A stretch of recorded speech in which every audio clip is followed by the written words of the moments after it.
Welcome back to my YouTube channel world literature. आज topic हम लोग डिस्कस करने वाले हैं वो है पोस्ट कलोनियल लिटरेचर। लिटरेचर के स्टूडेंट जो हम लोग पोस्ट कलोनियल लिटरेचर को पढ़ते हैं तो हमें वर्ल्ड की रियलिटी को पता चलता है। हमें पता चलता है कि वर्ल्ड में जितने भी कंट्रीज़ हैं उनके दरमियान जो भी कॉन्फ्लिक्ट्स हैं वो कहाँ से आए और क्यों हुए। मीन्स कि कलोनियलिज्म और पोस्ट कलोनियलिज्म का ये जो डिफरेंस है वो एंशियंट टाइम से चला आ रहा है और अभी तक है। अभी तक रिग्रेट है जो कि कोलोनाइज्ड हुए थे उनको, कि हम लोग किस तरह से एक्सप्लॉइट हुए, हमें किस तरह से बैकवर्ड समझा गया, हमें किस तरह से एरोगेंट समझा गया, हमें किस तरह से इल ट्रीटमेंट दिया गया इन पास्ट, और किस तरह से कुछ कंट्रीज खुद को पावरफुल समझते थे, इंटेलिजेंट समझते थे, साथ ही साथ वो समझते थे कि वो बहुत ज़्यादा वेल मैनर्ड है। इस वजह से उन्होंने दूसरों को डिग्रेड किया और डिग्रेड करके उन्हें एक्सप्लॉइट किया। पॉलिटिकली, सोशली, कल्चरली, इकोनॉमिकली, हर तरह से एक्सप्लॉइट किया। हम इन कंट्रीज़ को डिस्कस करेंगे। और पर्सनली जब मैंने पोस्ट कलोनियल लिटरेचर को पढ़ा था उसके बाद से पोस्ट कलोनियल लिटरेचर मेरा फेवरेट सब्जेक्ट हो गया था, क्योंकि पोस्ट कलोनियल लिटरेचर को पढ़ के हमें वर्ल्ड की रियलिटी का पता चलता है। हमें पता चलता है कि हमारे जो मेटा नैरेटिव्स हैं वो किस तरह से मिनी नैरेटिव्स हैं। हम जिनको बहुत ज़्यादा एडमायर करते हैं, हम जिनसे इंस्पिरेशन लेते हैं, एक्चुअली में उन कंट्रीज़ की रियलिटी क्या है वो हमें पोस्ट कलोनियल लिटरेचर को पढ़ के पता चलता है। ओके, आज हम जो है वो पोस्ट कलोनियलिज्म की जो टर्म है इसको डिस्कस करने वाले हैं। उससे पहले जो है वो हम लोग पोस्ट कलोनियल की टर्म से पहले हमारे पास एक मेन कॉन्सेप्ट है कलोनियलिज्म का, हम इसको डिस्कस कर लेते हैं कि कलोनियलिज्म क्या होता है, क्योंकि तभी हम लोग पोस्ट कलोनियलिज्म को अच्छे से अंडरस्टैंड कर सकते हैं।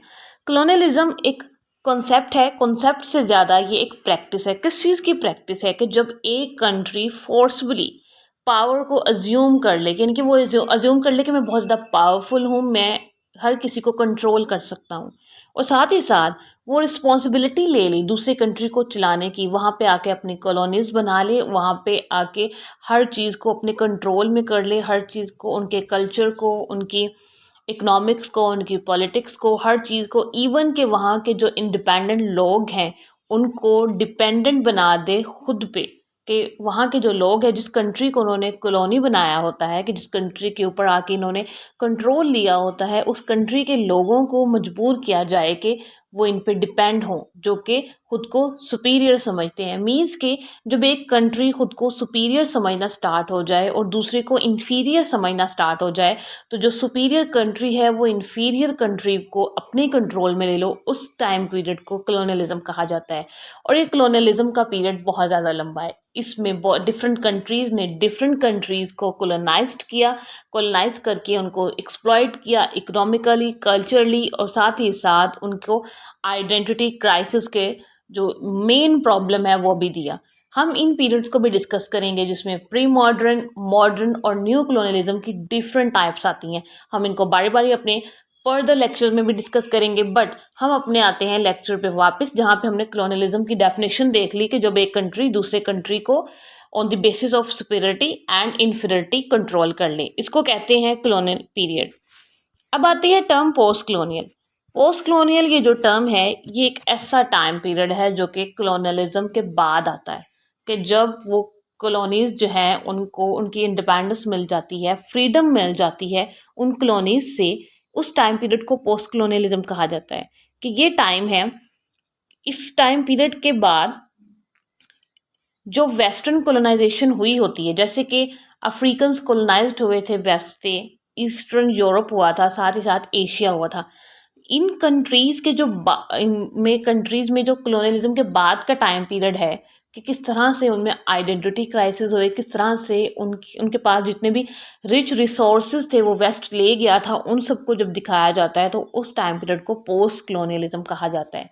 हमने दोनों टर्म्स को डिस्कस कर लिया कि कलोनियल पीरियड होता है कि जब कोई कंट्री दूसरे कंट्री को अपने कंट्रोल में ले ले, और पोस्ट कलोनियलिज्म कि जब कोई कंट्री जो है वो उसको उसकी फ्रीडम वापस मिल जाए, जिसने उस पर कंट्रोल लिया होता है वो कंट्री उस कंट्री को छोड़कर चला जाए। जैसे कि वेस्ट ने कंट्रोल ले लिया था अफ्रीका का, ब्लैक्स का, और जो वो वहाँ से चले गए, वेस्ट वाले वाइट्स चले गए, ब्लैक्स को फ्रीडम मिल गई, उस टाइम पीरियड को पोस्ट कलोनियलिज्म कहा जाता है। ये दोनों हमारी टर्म्स होगी क्लियर। अब आता है कि पोस्ट कलोनियल उस टाइम पीरियड को भी कहा जाता है कि जिसके अंदर सोसाइटी में कलोनियलिज्म के जो कॉन्सिक्वेंसेस होते हैं उनको डील किया जाता है। अब कैसे कॉन्सिक्वेंसेस? आइडेंटिटी क्राइसिस हो जाते हैं, कल्चरल डिफरेंस आ जाता है, साथ ही साथ बिहेवियरल चेंजेस होते हैं, साथ ही साथ इकोनॉमी जो है वो सारी चेंज हो जाती है, पॉलिटिकल सिस्टम चेंज हो जाता है। इन सब रिजल्ट्स को जब हम लोग ऑब्जर्व करते हैं तो मीन्स के वो पोस्ट कलोनियलिज्म एक एरा चल रहा होता है। अब आता है post colonial theory. Post colonial theory एक ऐसी ऐसा कॉन्सेप्ट है या फिर एक ऐसी थॉट है, इसके अंदर कंसर्न किससे होता है? इकोनॉमिक, हिस्टोरिकल और कल्चरल जो इम्पैक्ट है यूरोपियन कॉलोनियल रूल का। मीन्स कि डिफरेंट राइटर्स अपनी डिफरेंट ऑब्जर्वेशंस को लेकर अप्लाई करते हैं डिफरेंट कंट्रीज़ के सिचुएशंस पे, डिफरेंट स्टोरीज लिख के, डिफरेंट नैरेटिव्स देकर वो हमें बताते हैं कि किस तरह से वेस्ट ने, वाइट्स ने ब्लैक्स को एक्सप्लॉइट किया, जैसे वाइट्स ने एशियंस को किया, सब कॉन्टिनेंट के लोगों को किस तरह से एक्सप्लॉइट किया, किस तरह से रिच रिसोर्सेज वहाँ से ले लिए और उनको डाउनवर्ड कहा, उनको बैकवर्ड कहा, साथ ही साथ उनको इन्फीरियर कंसीडर किया। इन सबको जो है वो पोस्ट कलोनियल थ्योरी के जो थ्योरिस्ट हैं वो डिस्कस करते हैं, जैसे कि मोस्ट फेमस एडवर्ड सईद, उनका ओरिएंटलिज्म जो कि 1978 में आया था, उनकी एक पोस्ट कलोनियल थ्योरी है वो। साथ ही साथ होमी के भाभा जो कि सेकंड मोस्ट फेमस थ्योरिस्ट हैं पोस्ट कलोनियल लिटरेचर में, उन्होंने अपनी ऑब्जर्वेशंस दी और उस थ्योरी को अप्लाई किया डिफरेंट, और साथ ही साथ हाइब्रिडिटी का कॉन्सेप्ट भी दिया कि किस तरह से कल्चरल डिफरेंस जो है वो आ जाता है। ये हमारा कुछ था पोस्ट कलोनियलिज्म और पोस्ट कलोनियलिज्म का डिफरेंस, और साथ साथ हमने इन दोनों टर्म्स को डिस्कस किया है। इसके अंदर इतनी वैरायटी है, इतनी डाइवर्सिटी है पोस्ट कलोनियल लिटरेचर में, कलोनियलिज्म में, कि एक बहुत लंबी थ्योरी है जिसको इस पे जितनी बात की जाए, इसको जितना डिस्कस किया जाए उतना ही हमारा नॉलेज कम है। बल्कि इसको जितना ज़्यादा हम लोग डिस्कस करेंगे, जितना ज़्यादा नॉलेज लेंगे पोस्ट कलोनियलिज्म के बारे में, कलोनियलिज्म के बारे में, हमारा उतना ही जो व्यू है वर्ल्ड के बारे में वो चेंज होगा, हमारा नॉलेज जो है वो इंक्रीज़ होगा। अब हम कुछ नॉवेल्स के नाम मैं आपको बता देती हूँ जो कि पोस्ट कलोनियल नॉवेल्स है। वैसे तो एक बहुत लंबी लिस्ट है बट मैं कुछ बता देती हूँ। जैसे कि मिडनाइट चिल्ड्रन है जो कि 1981 में आया था।